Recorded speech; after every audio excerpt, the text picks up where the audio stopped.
Hi everyone, I'm Kenneth Marcelino and welcome to my YouTube channel.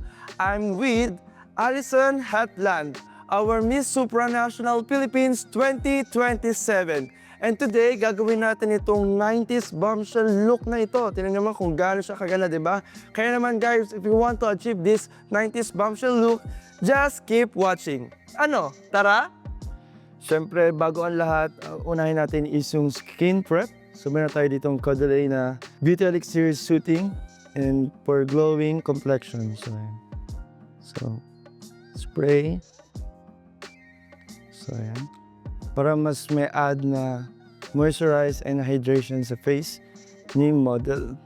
Next is Estee Lauder Advanced Night Repair. Tapos massage natin ang face niya. So, para kapit na kapit yung mga products, skincare na nilagay sa face natin is need natin siyang i-massage. So, primer is Bobbi Brown, Vitamin Enrich Face Base. So, ano natin dito is add tayo dito in here. Here. Tapos, massage ulit natin siya. Massage din natin sa ilalim ng mata. Dip ulit natin yung massage. Tapos hello. So after natin i-prep ang kanyang skin, is gagamit naman tayo ng Laneige na Lip Sleeping Mask. So ito is berry. Ito yung paborito ko na laging ginagamit sa client and sa mga models kasi pag pink na yung lips si client and model, nag-a-add lang siya ng natural na color ng lip. And of course, para mas hydrated ang lips niya, may moisturize, hindi dry na dry. After natin mag-prep ng skin, gamit tayo nitong Forever Velvet Veil from Dior. Ito ay primer. Isa, get tayo dito. Little area. Oops. Ito.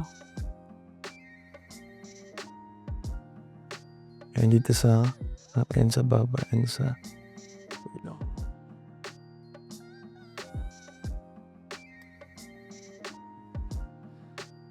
Gamit din tayo na itong LA Girl Pro Conceal HD High Definition Concealer.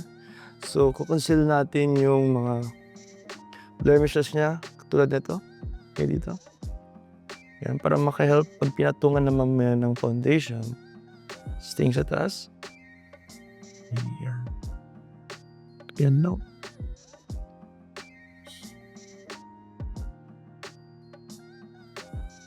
Makahelp to para hindi halatang puyat si client. So, blush natin siya. Tapos, ting sa taas. Meron natin. Sa taas. Okay. Next na natin is the foundation. I have the Laura Mercier 2N2 Linen and Anastasia Beverly Hills shade of 2N. So dalawang gagamitin natin. Ito is gagamitin natin dito sa mga mas lighter na area and ito is sa mga gilid-gilid. Hindi natin siya ilalagay. So here. Here ito sa gilid. Tapos ito, lalagay natin yung pinaka-lighter sa top. Here.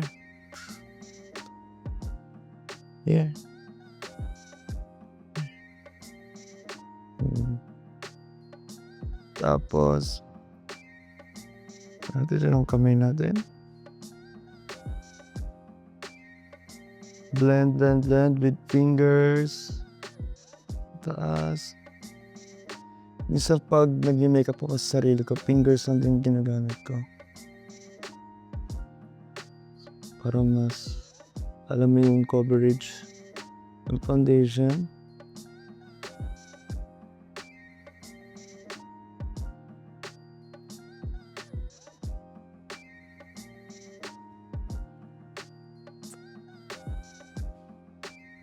I-blend muna lang natin siya ng kamay natin. Tapos mamaya, gagamitin natin siya ng sponge.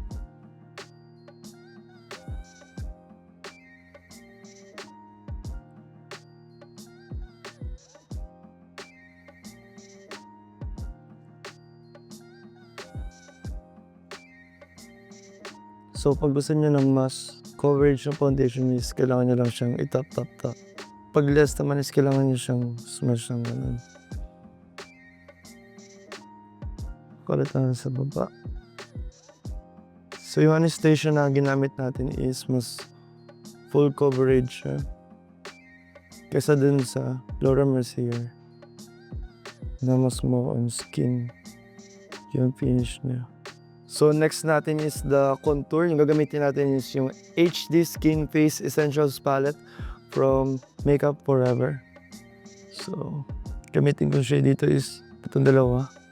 So, kukuha lang ako sa kamay ko. Tapos, kukuha lang tayo dito.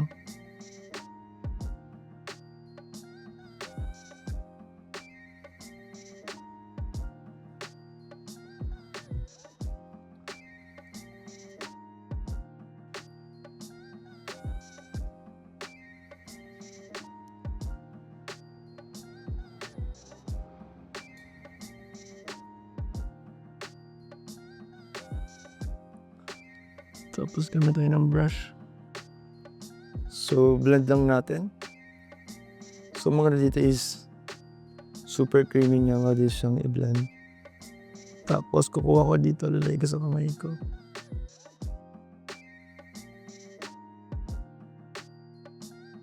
Para mas chiseled yung face niya. Gawa tayo na illusion dito. Tapos, matira na excess isalagay natin sa nose.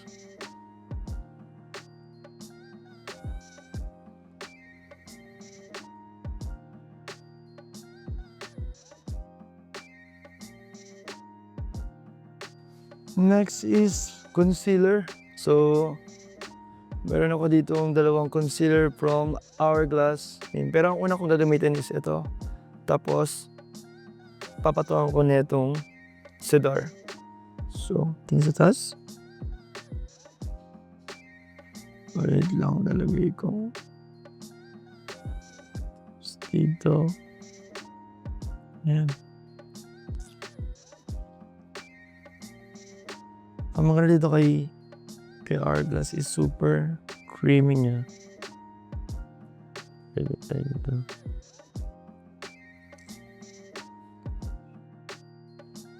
So, matun dito. Blend natin.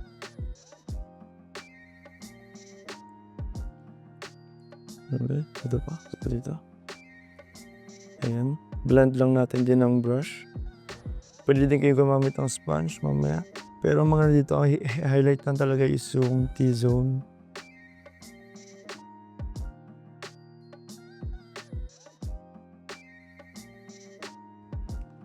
Kahit di pa siya super blend, patukan muna natin siya nito. Para mas highlight daw siya.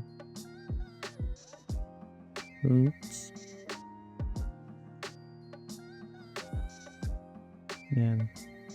Tsaka na natin siya i-blend ng todo.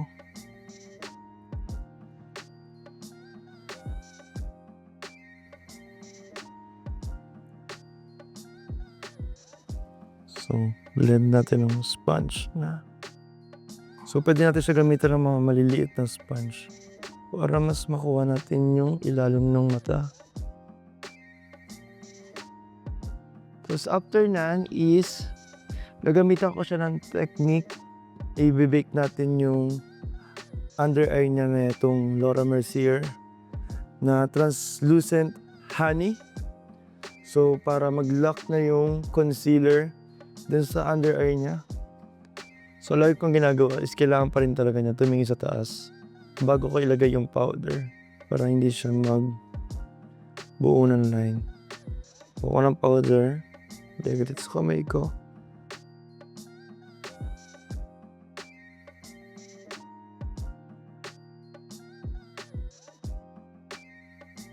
Tapos, i-blend ko lang yung powder. So, ganun din gagawin ko sa kabila. Ipupush ko muna ng blending. Kung ano yung ginawa ko sa kabila, gagawin ko din dito.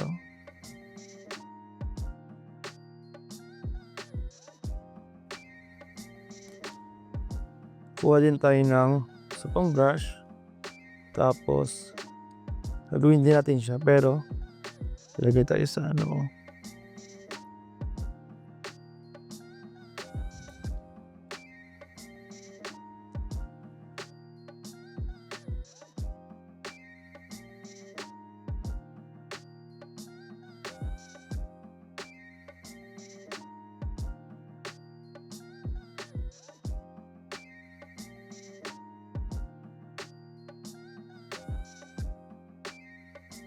Next natin is Laura Mercier Red na translucent powder. So ito mas white na to. Pero i-highlight na lang natin yung mga hindi highlight na makeup.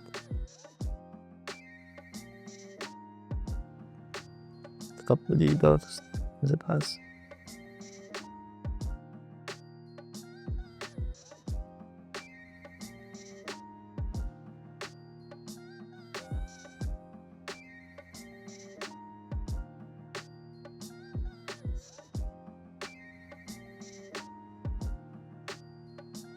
Tapos namin tayo sa baba, sa top, dito. Tapos maglalagay din ako dito. And then sa kabila.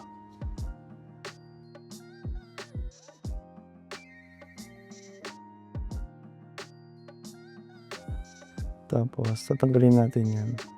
Add lang siya ng highlight dun sa pinaka makeup.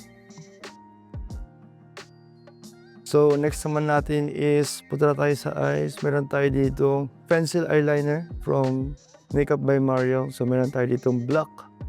And meron din tayo yung dark brown. So, ito ang kanyang tinatawag na Master Pigment Pro Pencil Super Black. And Master Pigment Pro Pencil Perfect Brown. So, itong brown is gagamitin ko dito sa pinaka-eyelid niya. And then yung black naman sa dito, waterline, and sa kanyang gilid. Dito lang sa, para magkahit lang siya ng dimension.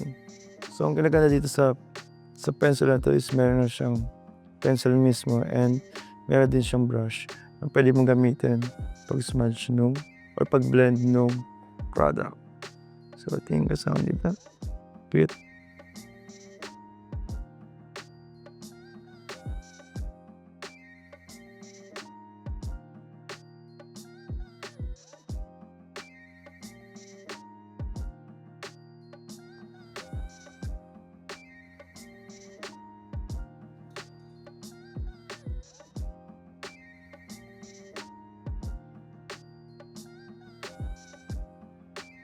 Next natin is puro tayo sa eyeshadow ng Makeup by Mario. So itong kanilang Matte Masters, Matte Mates, the original. So more on mga brown warm colors sila dito. Ito yung natin gagamitin. Tapos yung sa taas.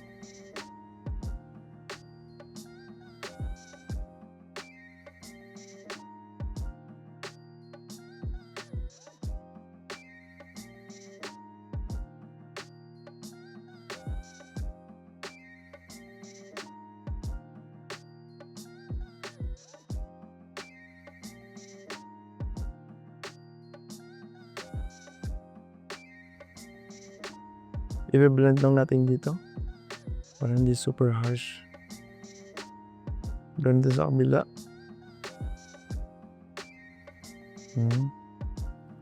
Gamitin naman natin to color na to para dito sa taas. Here.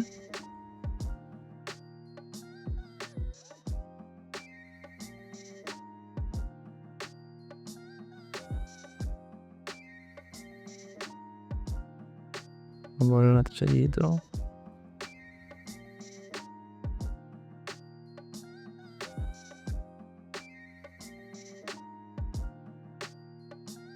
Kailangan natin siya blend para hindi harsh ang color.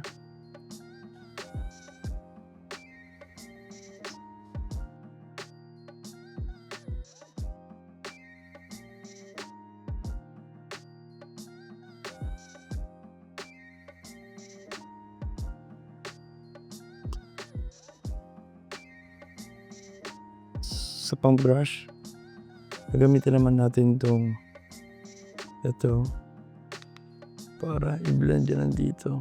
Para hindi magdikit yung eyeshadow dun sa kilay na.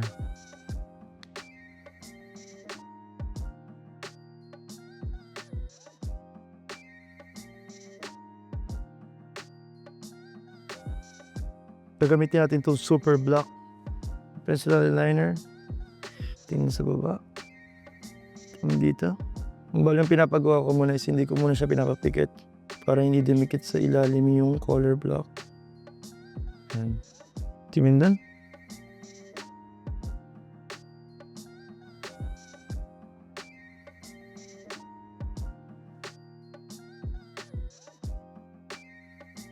Tapos gamitin ulit natin itong super block para dito sa pinakagilid. Ito lang yung kalahati lang ng mata yung lalagyan natin. Tapos i-blend natin siya pataas.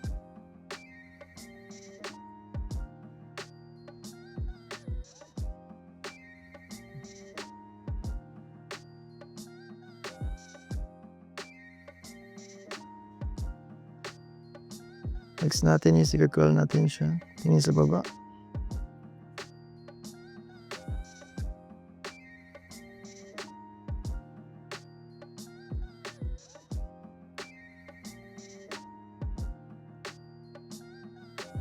Lagyan natin siya ng eyelashes na super nipis lang. And polish na clear lash glue. Ito yung mini version nila.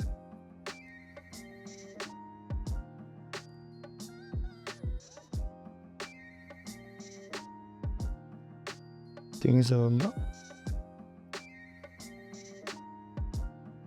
So medyo tinaas ko yung dito sa gilid na paglalagay para ma-slip yung eyes niya. So wait lang natin tuyo yung pinaka-glue.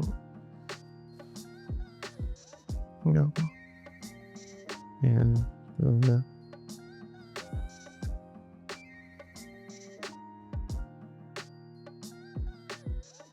Mamaskara lang natin yan. Tingin sa baba.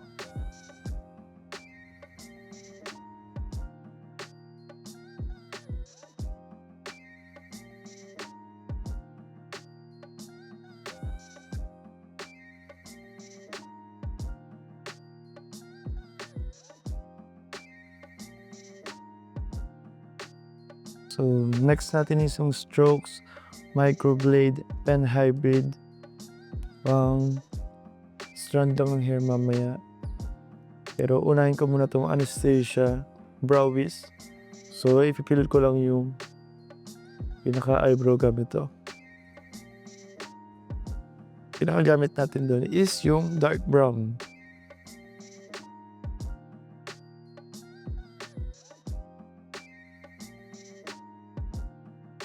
Tapos, brush ko lang ito.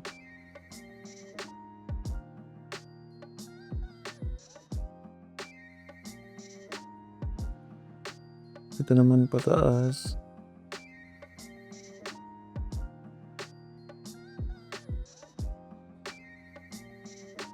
Kuha tayo ng polish again. Sapang natin ang eyebrows na.